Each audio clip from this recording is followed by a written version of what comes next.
শেষে পশ্চিমেতে ডুববি যখন একা। এই মুহূর্তে এই ভিডিওতে ধূমকেতু সিনেমার রিভিউ করে শোনাবো। প্রথম দিনের প্রথম শো, ভোর 7টার শো। হয়তো এটাই বাংলার ইতিহাসে প্রথম, আমার জন্য তো অবশ্যই প্রথম, যে বাংলা সিনেমা, সেটাও আবার একেবারে সকাল সকাল 7টার সময় দেখতে গেছিলাম। সিনেমাটা দেখার পরে মনের মধ্যে একটা চাপ অনুভূত হলো। মনে হচ্ছিল বেশ কিছুক্ষণ একাকী সময় কাটাই, আর সেরকমই একটি ভাবনা নিয়ে এই রিভিউটি করতে বসলাম। তবে রিভিউটি করার আগে একটা কথা পরিষ্কার করে বলে দিই, সিনেমা দু রকমের হয়। একটা হচ্ছে বিনোদনের জন্য সিনেমা, আর একটা হচ্ছে শৈল্পিক সিনেমা। এবার এই সিনেমাটি ঠিক কোন জনরাতে পড়বে সেটা কিন্তু আমি পরিষ্কার করে বলতে পারবো না, না মাসেদের জন্য না ক্লাসেদের জন্য। বেশিরভাগ মানুষই গেছেন দেব শুভশ্রীকে সেই আগের রূপে দেখবেন। রূপ বলতে সেই 10 বছর আগের বয়সের লুক নয়, সেই সময় যে ধরনের সিনেমায় তারা অভিনয় করতেন, যেরকমভাবে আমরা আনন্দ পেতাম, মানে একেবারে ফুল ঝাঁ চকচকে কমার্শিয়াল সিনেমা। এ সিনেমা সে গল্প বলে না।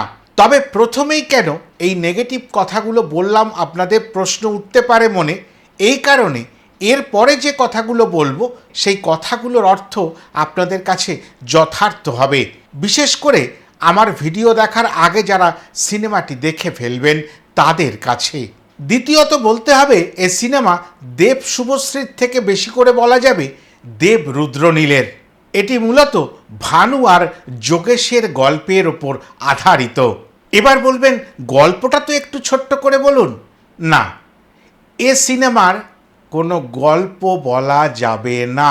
এটাই হচ্ছে সব থেকে বড় কঠিন কাজ আমাদের মতো যে কোনো ফিল্ম ক্রিটিকের কাছে।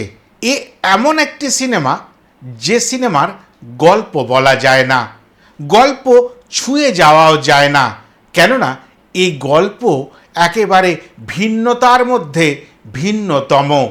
আর একটা কথা বলতে পারি, কৌশিক গাঙ্গুলি আজীবন যা যা সিনেমা করেছেন, এই সিনেমার ধারে কাছে বাকি কোনো সিনেমা দাঁড়াতেই পারবে না, কেননা এ সিনেমার গল্প, স্ক্রিন প্লে রাইটিং সম্পূর্ণ ভিন্ন।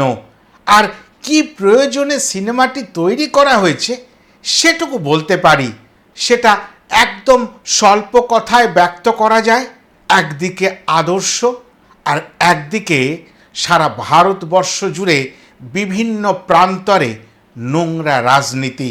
আদর্শ কোনটা, রাজনীতি কোনটা, তার ফলাফল কি হয়, এই সব কিছু দেখতে গেলে, বুঝতে গেলে ধূমকেতু সিনেমাটি দেখার প্রয়োজন অনুভূত হবে।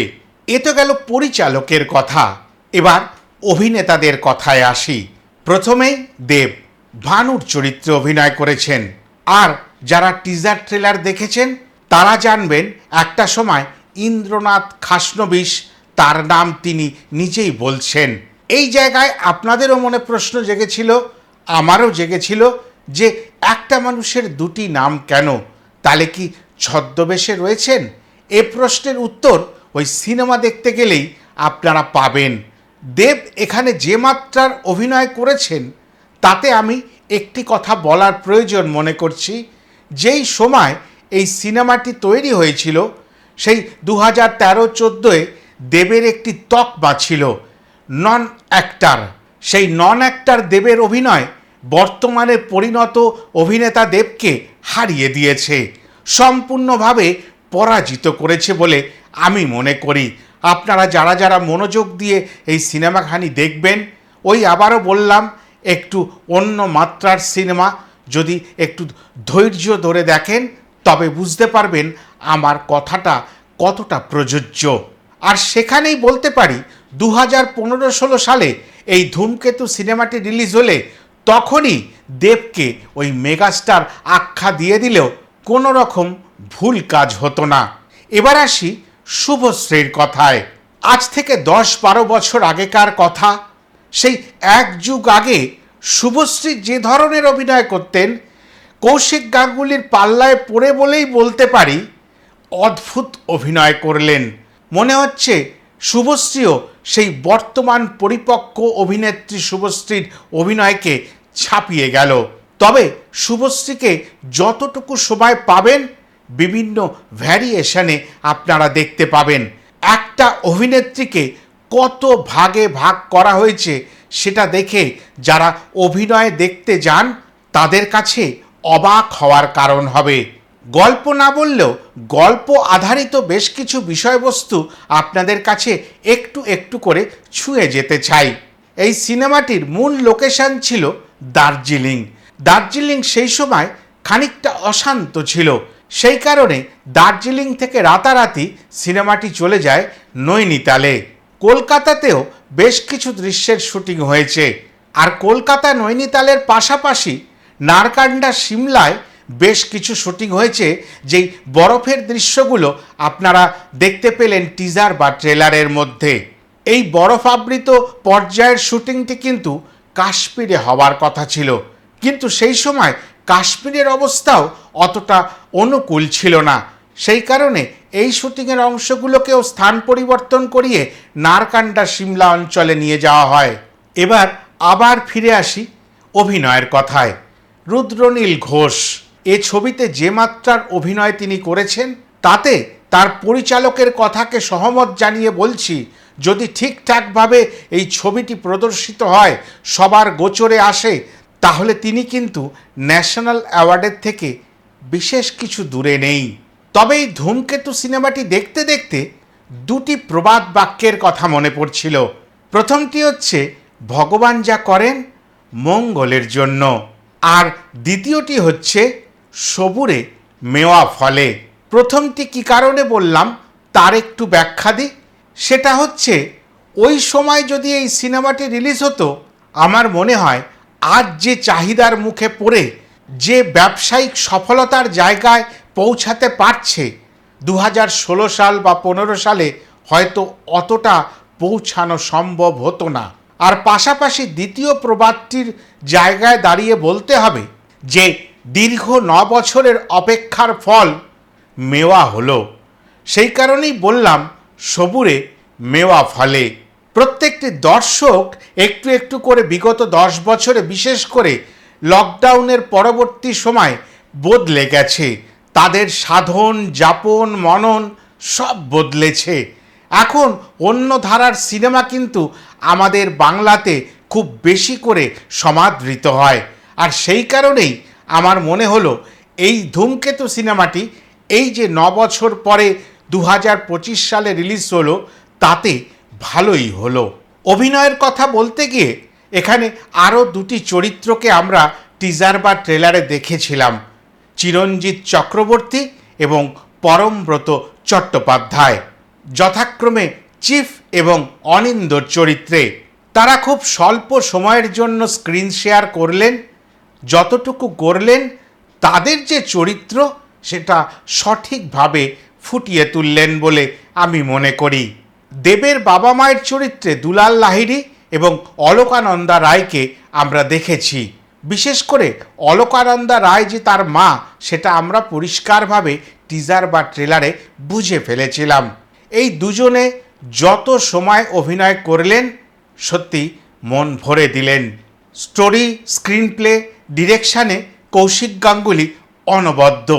আমার তো মনে হচ্ছিল একটাই প্রশ্ন, এ কোন কৌশিক গাঙ্গুলি? সিনেমাটি শুরু হবার আগেই তাকে দেখলাম গুটি গুটি পায়ে প্রেক্ষাগৃহের দিকে এগিয়ে যেতে। তবে বুঝতে পারলাম তিনি আত্মবিশ্বাসী, তার গল্প, তার চিত্রনাট্য নিয়ে, তার পরিচালক সত্তা নিয়ে। এবার আসি একটি বিশেষ দিকের কথায়, সেটি হচ্ছে বিজিএম। ব্যাকগ্রাউন্ড মিউজিক করেছেন ইন্দ্রদীপ দাশগুপ্ত। মা তারাকে স্মরণ করে তিনি যে মাত্রার বিজিএম করলেন, সেটা আজীবন যারা সিনেমা নিয়ে চর্চা করেন তারা ভুলতে পারবেন না। প্রস্থেটিক মেকআপ, বিক্রম গায়কোয়াড়ের কথা বিশেষ করে বলতে হবে। ধন্যবাদ জানাতে হবে 2013-14 সাল বা 15 সালে দাঁড়িয়ে যে বাংলা সিনেমায় এই ধরনের মেকআপ তিনি করে দেখিয়েছিলেন, যেটা 2025 সালে এসেও একেবারে সমসাময়িক হয়ে রয়ে গেল, বরঞ্চ বলবো দুপা এগিয়ে রয়ে গেল। অনুপম রায়ের সঙ্গীত পরিচালনাকেও নিশ্চয়ই করে আলাদা করে কুর্নিশ জানাতে হবে। আপনারা মোটামুটি 3খানি গান শুনে ফেলেছিলেন, তার মধ্যে একটি গান 2025-এ রিলিজের আগে তৈরি করা হয়েছে। প্রত্যেকটি গান আমাদের আগেই মন ছুঁয়ে গেছিল, আর বড় পর্দায় দেখার পরে আরেকটু ভালো লাগা কাজ করলো। যেহেতু মূলত বিভিন্ন পাহাড়ি অঞ্চলে এই সিনেমাটির শুটিং হয়েছে, বিশেষ করে নৈনিতাল, সিমলার মতো জায়গায়, সেহেতু মনোমুগ্ধকর দৃশ্যের সাক্ষী হতে হবে যখনই যারা এই সিনেমাটি দেখতে যাবেন। প্রত্যেকটি সময় মনে হবে আরেকটু দেখলে ভালো লাগতো, কেননা এত সুন্দর দৃশ্যপট। প্রতিটি রাস্তার আঁকে বাঁকে যেন গল্প লেখা রয়েছে, প্রতিটি ফ্রেমে যেন জীবনকে ধরে দেওয়া হয়েছে। অবসাদ, বিষণ্ণতা, আনন্দ, প্রেম, ভালোবাসা, বন্ধুত্ব সব মাখামাখি হয়ে গেল এই ধূমকেতু সিনেমাটা দেখার পরে। মানুষ আপনজনের থেকে দূরে থেকেও যে দায়িত্ব কর্তব্য পালন করতে পারে, সেটাই ধূমকেতু সিনেমাটি দেখার পরে ভালো করে শিখে নেওয়া যাবে। সিনেমাটির গল্প সেভাবে বলবো না বলেছিলাম, তবুও বলি এই সিনেমাটির গল্প দীর্ঘ 9 বছরের ইতিহাস সমৃদ্ধ। আর এই 9 বছরের ইতিহাস দেখতে গিয়ে আমাদের আরও 9টি বছর অপেক্ষা করতে হলো। সেই কারণে আমি বলতে চাই, 9 বছরের ইতিহাসের যথার্থতা তুলে ধরার জন্য আরও 9টি বছরের অপেক্ষা করাই যেতে পারে। এই সিনেমাটির মধ্যে স্থান, কাল, পাত্রর যে মেলবন্ধন, সেটা ভালো করে প্রকাশ পেয়েছে। সিনেমাটি দেখতে দেখতে একটি বিশেষ জায়গায়, গল্পের একটি বিশেষ অংশে আপনাদের প্রত্যেকেরই গৃহপ্রবেশ সিনেমাটির কথা মনে পড়বে। তবে এই অসমাপ্ত কাহিনী নিয়ে কথা বলা শেষ করব একটি কথা যুক্ত করে। সেটা আমার সেই জায়গা তৈরি হয়নি যে আমাকে কোনো জায়গায় ডাকা হবে, আমি কোনো দিন যে কোনো প্রোডাকশান হাউসের কাছে প্রয়োজনীয় হয়ে উঠব, এটা আক্ষেপ নয়, অভিমান নয়, আমার এখনও সেই সময়ই তৈরি হয়নি। সেই কারণে আমি দূর থেকে সব দেখি, আমি বোঝার চেষ্টা করি, শেখার চেষ্টা করি। কিন্তু কোনো দিন যদি পথে ঘাটে বা কোনো অনুষ্ঠানে দেখা হয়ে যায় দুটো মানুষের সঙ্গে, প্রথমে রুদ্রনীল ঘোষ আর দ্বিতীয়ত দেবের সঙ্গে, তাদের চরণ দুটি ধরে প্রণাম করে এতটুকুই বলবো, আপনারা অভিনয়টা শিখিয়ে দিলেন এই ধূমকেতু সিনেমা দিয়ে। এতটাই বলার ছিল। যারা দেবকে পছন্দ করেন অবশ্যই সিনেমাটি দেখবেন। আর আজকে কিছু চাওয়ার নেই, মন বড় ভারাক্রান্ত, শরীরও সম্পূর্ণ সুস্থ নয়। আবার নতুন কোনো ভিডিওতে আপনাদের সঙ্গে দেখা হবে। বিদায়।